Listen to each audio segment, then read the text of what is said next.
Hello student, आज आपके लिए वेक्टर से क्लास 12th के लिए बहुत ही मोस्ट पॉपुलर क्वेश्चन है।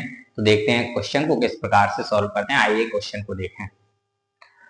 दिया है क्वेश्चन में 2a vector minus 3b vector और 3a vector minus 2b vector को मिलाने वाली रेखा को 2:3 के अनुपात में अंतः और बाह्यता विभाजित करने वाले बिंदुओं के स्थिति सदिश ज्ञात करना है या बिंदुओं के निर्देशांक ज्ञात करना। तो देखते हैं क्वेश्चन को किस प्रकार से सॉल्व करना है। सबसे पहले फर्स्ट है इसमें अंतः विभाजन के लिए अंतः विभाजन। तो अंतः विभाजन का क्वेश्चन किस प्रकार से सॉल्व किया जाएगा। सबसे पहले दो बिंदु दिए थे, इन दोनों बिंदुओं को मिलाने वाली रेखा। तो पहला बिंदु इसको मान लीजिए ए बिंदु और इसको मान लिया बिंदु बी। ए बिंदु हो गया और बिंदु बी हो गया।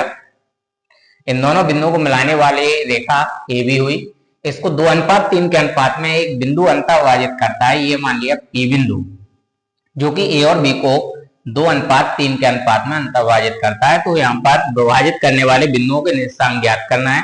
तो पी का विभाजन निकालना है, यानी कि स्थिति सदिश। तो स्थिति सदिश ज्ञात करने के लिए मूल बिंदु के सापेक्ष ले लेंगे ओ से तीनों बिंदुओं को मिला दिया, ओ से पी को भी मिला दिया। जब तीनों बिंदुओं को मिला दिया तो यहां पर हमें निकालना है यहां पर ओपी का स्थिति सदिश। तो यहां पर आएगा विभाजन प्रमेय से,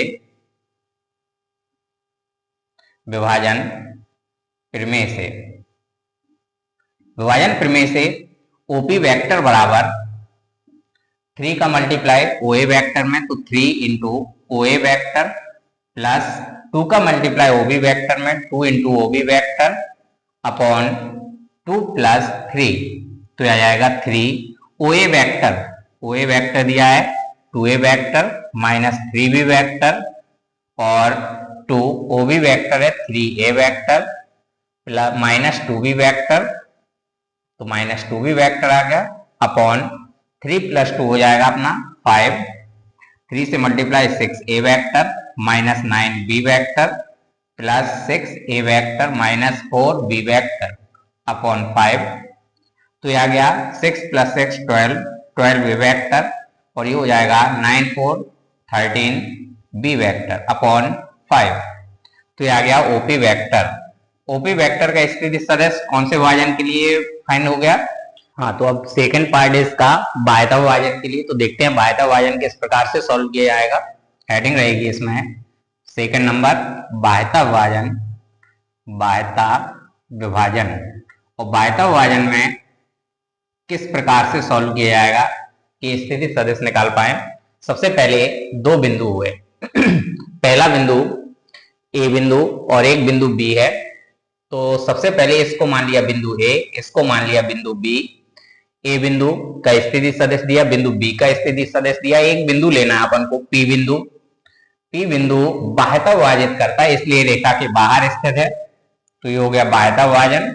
अब पी का ए के साथ अनुपात और पी का बी के साथ अनुपात दिया है 2:3। तो पी का ए से 2 और पी का बी से अनुपात बताया उसने 3। तो ये 2 है, पूरी भुजा 3 है, तो इतना हिस्सा मिलेगा 1। तो यहाँ पर ओ बिंदु के सापेक्ष लिया, ओ से बी, पी और ए तीनों को मिला दिया। इसमें भी विभाजन प्रमेय यूज करेंगे। तो विभाजन प्रमेय से कौन से बिंदु का स्थिति सदिश आएगा, O A vector. O A vector equal formula है, ओ ए वेक्टर जो होगा 2 multiply OB vector 1 multiply OP vector.